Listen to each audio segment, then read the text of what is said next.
और 12 जून 2025 समय 1:37 air India flight 171 runway पर रन करना शुरू कर दिया। 1:38 और 33 सेकेंड प्लेन V1 स्पीड में पहुंच गया। अगले 2 सेकंड में ये VR स्पीड में पहुंच गया। अगले 4 सेकंड में यानी कि 1:38 में प्लेन रनवे को छोड़कर ऊपर उठ गया। 1:38 यही वो समय था जब प्लेन का स्पीड मैक्सिमम था 180 नॉट्स। इसके बाद प्लेन का स्पीड कम होने लगा। इट मींस एयरबोर्न होने के 4 सेकंड्स बाद प्लेन में प्रॉब्लम होना शुरू हो गया। यही वो समय था जब इंजन के फ्यूल को कट ऑफ किया गया, वो भी 1 सेकंड के गैप में। 1:38 रैम एयर टरबाइन डिप्लॉय हो गया, हाइड्रोलिक सिस्टम स्टार्ट हो गया और ये सब कुछ हुआ महज 5 सेकंड्स के अंदर ही। 5 सेकंड्स, एक फ्यूल स्विच को 1 सेकंड के गैप में कट ऑफ कर देना। इसके बाद RAM air turbine automatically deploy होना या फिर उसे मैन्युअली डिप्लॉय करना, रैम एयर का डिप्लॉय होना, हाइड्रोलिक सिस्टम का स्टार्ट होना, ये सब कुछ सिर्फ 5 सेकंड्स में हो गया। इस पॉइंट को जरा दिमाग में रखना।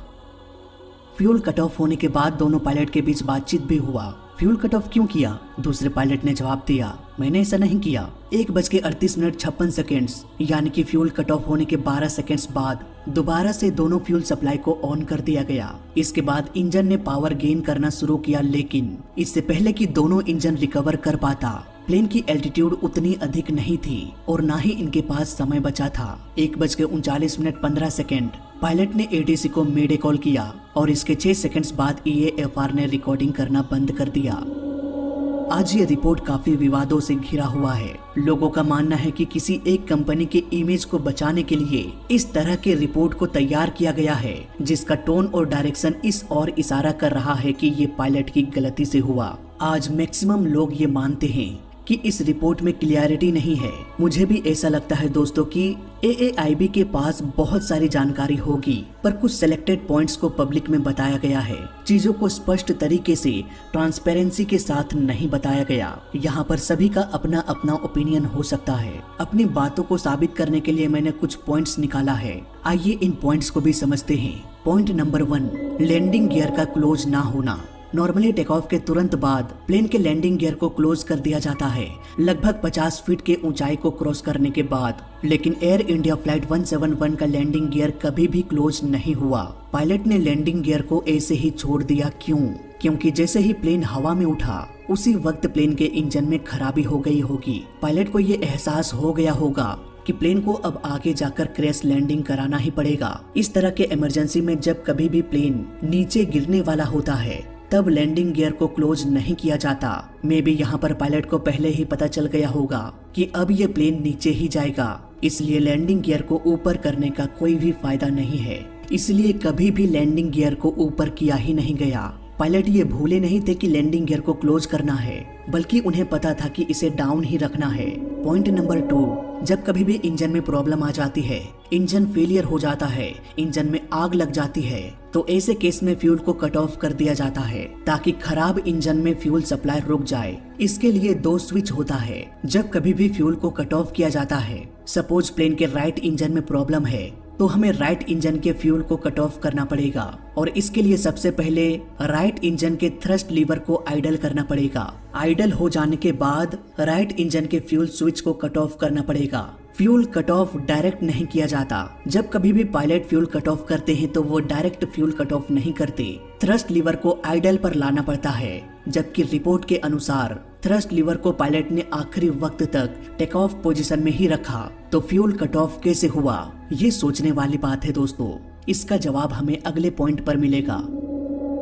Point number 3, fuel cut off कैसे हुआ? रिपोर्ट के अनुसार फ्यूल कट ऑफ हुआ और यहाँ पर बड़ी ही सावधानी से इस पॉइंट को ऐड किया गया रिपोर्ट में। साथ ही साथ ये भी ऐड कर दिया गया कि दोनों पायलट ने आपस में बात किया। फ्यूल कट ऑफ क्यों किया? मैंने ऐसा नहीं किया। इस छोटे से 2 लाइन से हमें क्या प्रतीत होता है? यही कि पायलट ने जानबूझकर या अनजाने में फ्यूल को कट ऑफ कर दिया। इसका गलत फायदा उठाया गया बाहर देशों के न्यूज एजेंसियों के द्वारा। जरा ये BBC का रिपोर्ट देखो। Pilot cut off fuel, no fault with plane. Pilot ने फ्यूल को कट किया, प्लेन में कोई गड़बड़ी नहीं थी। BBC वालों, जरा तुम ये बताओ, तुमको ये अधिकार किसने दिया कि तुम पायलट शब्द का इस्तेमाल करो? जबकि ऑफिशियल रिपोर्ट में भी ये नहीं बोला गया कि पायलट ने फ्यूल को कट ऑफ किया। फिर तुम कौन होते हो पायलट पर इल्जाम लगाने वाले? और जांच से पहले ही पता चल गया कि नो फॉल्ट विद प्लेन। इतनी बड़ी एजेंसी होकर इतने घटिया शब्दों का इस्तेमाल किया जाता है इन न्यूज वालों के द्वारा। प्लेन में क्या प्रॉब्लम थी क्या नहीं इसकी जांच अभी चल रही है, लेकिन इन न्यूज वालों को पहले ही पता चल जाता है कि टाइटल डालने के बाद जब लोगों ने इसे जमकर सुनाया तब जाकर इसने अपना टाइटल चेंज किया। खैर बात करें फ्यूल कट ऑफ की तो Boeing 787 fly by wire technology पर काम करती है। इट मीन्स अगर पायलट कोई भी कंट्रोल्स का इस्तेमाल करते हैं तो सबसे पहले उसका सिग्नल कंप्यूटर के पास जाएगा और कंप्यूटर ये कमांड देगा कि आप उस कंट्रोल को मूव करो। इट मीन्स कहीं न कहीं कंप्यूटर के पास ये पावर होता है कि वो फ्यूल सप्लाई को कट ऑफ कर सके। Thrust control malfunction accommodation circuit यानी कि TCMA बोइंग 787 में फिट किया गया था। इसका काम होता है इंजन में अगर कोई गड़बड़ी हो जाए तो ये एक सिग्नल भेजता है FCU को। FCU यानी कि फ्यूल कंट्रोल यूनिट। ये FCU जिस इंजन में प्रॉब्लम हो रही है उसके फ्यूल सप्लाई को कट ऑफ कर देता है ताकि डिफेक्टिव इंजन में फ्यूल सप्लाई रुक जाए। इट मीन्स कंप्यूटर के पास ये पावर होता है कि वो पायलट की मर्जी के खिलाफ फ्यूल को कट ऑफ कर सकता है। क्या वाकई में इंजन में प्रॉब्लम थी जिससे FCU ने फ्यूल सप्लाई को कट ऑफ कर दिया, या फिर किसी पायलट ने जानबूझकर या गलती से इसे ऑफ कर दिया? इसका हम पता लगा सकते हैं टाइमिंग को देखकर।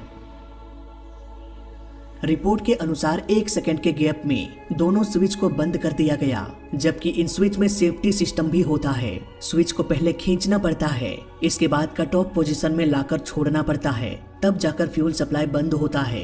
अब इसका जवाब आप ही दे दो, 1 सेकंड में कोई इंसान ऐसा कर सकता है या कंप्यूटर? मुझे तो ऐसा लगता है दोस्तों कि ये फ्यूल कट ऑफ किसी भी पायलट ने नहीं किया, ये प्लेन के फॉल्टी कंप्यूटर ने किया होगा और इसका खुलासा हमें इन्वेस्टिगेशन के बाद पता चलेगा। पॉइंट नंबर 4, दिसंबर 2018 फेडरल एविएशन एडमिनिस्ट्रेशन ने SAIB पब्लिश किया। इसे आसान शब्दों में कहें तो टाइम पर एयरक्राफ्ट के टेक्नोलॉजी में कुछ गड़बड़ियां आने लगती है। ऐसे में फेडरल एविएशन एडमिनिस्ट्रेशन एक बुलेटिन जारी करके बताता है कि गड़बड़ी क्या है और उसे कैसे हैंडल किया जाए। दिसंबर 2018 में फेडरल एविएशन एडमिनिस्ट्रेशन ने SAIB पब्लिश किया, जिसमें बताया गया कि फ्यूल कंट्रोल का जो स्विच है उसका लॉकिंग फेल होकर डिसएंगेज हो जाता है, वो भी बिना पायलट की मर्जी से। उस वक्त ये प्रॉब्लम बोइंग 737 के प्लेन्स में हो रही थी और उसी बोइंग 737 के फॉल्टी स्विच को बोइंग 787 में भी फिट किया गया, जो अहमदाबाद में क्रैश हुआ था। यहाँ समझने वाली बात है दोस्तों, नियम के अनुसार फेडरल एविएशन एडमिनिस्ट्रेशन तो निकल गया, वो तो कहेगा कि भाई मैंने तो बता दिया था, मैंने तो एक एडवाइजरी जारी किया था कि फ्यूल सप्लाई में कट ऑफ होने की प्रॉब्लम हो सकती है, आप चाहे तो अपने प्लेन में इसकी जांच करवा सकते हैं। वहीं एयर इंडिया भी साफ साफ बच के निकल गया। इन्होंने कहा कि ये तो एक एडवाइजरी थी, कोई मैंडेटरी नहीं थी, इसलिए हमने फ्यूल सप्लाई की जांच नहीं किया। कमाल की बात है दोस्तों, दोनों ने अपना अपना दामन बचा लिया और बीच में फंस गए यात्री जो इस तरह के प्लेन्स में सफर करते हैं। रिपोर्ट में अगर हम देखें तो यहाँ पर लिखा हुआ है कि अभी तक बोइंग 787 में कोई भी एक्शन लेने की जरूरत नहीं है, जबकि हमें साफ साफ दिखाई दे रहा है कि यहाँ पर फ्यूल स्विच में प्रॉब्लम है। फेडरल एविएशन एडमिनिस्ट्रेशन भी अपने रिपोर्ट में बोल रहा है कि फ्यूल सिस्टम के लॉकिंग में प्रॉब्लम है, लेकिन फिर भी रिपोर्ट के अनुसार कोई भी एक्शन लेने की जरूरत नहीं है। ऐसे में मन में सवाल तो आता है दोस्तों कि क्या एक्शन तब लिया जाएगा जब इस फॉल्टी स्विच की वजह से कोई दूसरा हादसा हो जाए। आइए इसके बारे में हम समझते हैं अगले पॉइंट में।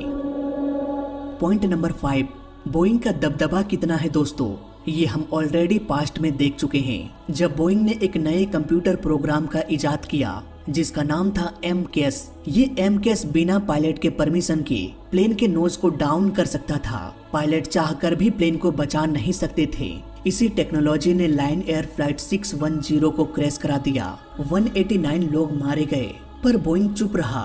आखिरी वक्त तक ये कहता रहा कि गलती हमारी नहीं है। इवन बोइंग के इंजीनियर्स और कुछ इन्वेस्टिगेटर्स को भी ये पता होगा कि हादसा MCAS के वजह से ही हुआ है, पर ये सभी लोग चुप रहे। इसी चुप्पी की वजह से 6 महीने के अंदर ही एक दूसरा प्लेन इथोपियन एयरलाइन भी क्रैश हो गया, जिसकी वजह से 157 लोग मारे गए।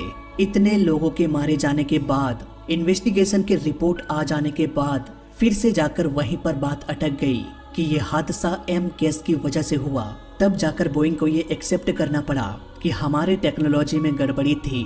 अगर बोइंग ये पहले एक्सेप्ट कर लेता तो शायद दूसरा प्लेन हादसा नहीं होता। चुप्पी साधने की वजह से एक और प्लेन क्रैश हो गया। शायद आज हम भी वही कर रहे हैं दोस्तों, हम भी चुप हैं और शायद हम भी बोइंग के इमेज को बचाने की कोशिश कर रहे हैं। क्या पता कल इस चुप्पी की वजह से एक दूसरा एयर इंडिया क्रैश हो जाए, तब शायद हमारी आंखें खुलेगी और हम अफसोस करेंगे कि शायद हमें उसी वक्त फ्यूल सप्लाई की जांच करने का ऑर्डर दे देना चाहिए था। बोइंग के सारे प्लेन्स के फ्यूल स्विच की जांच करनी चाहिए थी और जिसे फेडरल एविएशन एडमिनिस्ट्रेशन ने जरूरी घोषित नहीं किया था, एक एडवाइजरी जारी किया था, उसे मैंडेटरी कर देना चाहिए। खैर ये छोटी मुंह बड़ी बात हो गई। मेरे से अधिक बुद्धिजीवी लोग ऑलरेडी इस केस में काम कर रहे हैं। सबकी अपनी अपनी राय होती है, हो सकता है उनकी राय मेरे से अलग हो। मेरा जो ओपिनियन था वो मैंने आपसे शेयर किया। ALPA यानी कि airline pilot association India basically एक पायलट का ग्रुप है इंडिया में। इन्होंने कहा कि रिपोर्ट का टोन और डायरेक्शन ये सजेस्ट करता है कि ये पायलट एरर है, इसलिए हम स्पष्ट रूप से इस अनुमानित जांच को रिजेक्ट करते हैं और चाहते हैं कि इसकी जांच निष्पक्ष हो, किसी के दबाव में ना हो, सब कुछ तथ्यों के आधार पर हो। देखो मैं यहाँ पर कोई पायलट हूँ नहीं, पर जो पायलट सुबह शाम दिन रात कॉकपिट में गुजारते हैं, अगर वो ये सब बातें कह रहे हैं तो जाहिर सी बात है कुछ न कुछ तो छिपाया जा रहा है। पॉइंट नंबर 7, ALPA का कहना है कि रिपोर्ट को लीक किया गया और मीडिया में शेयर किया गया। इन्वेस्टिगेशन में ट्रांसपेरेंसी नहीं है। Qualified experience personal specially line pilots को अब तक भी इन्वेस्टिगेशन में इंक्लूड नहीं किया गया।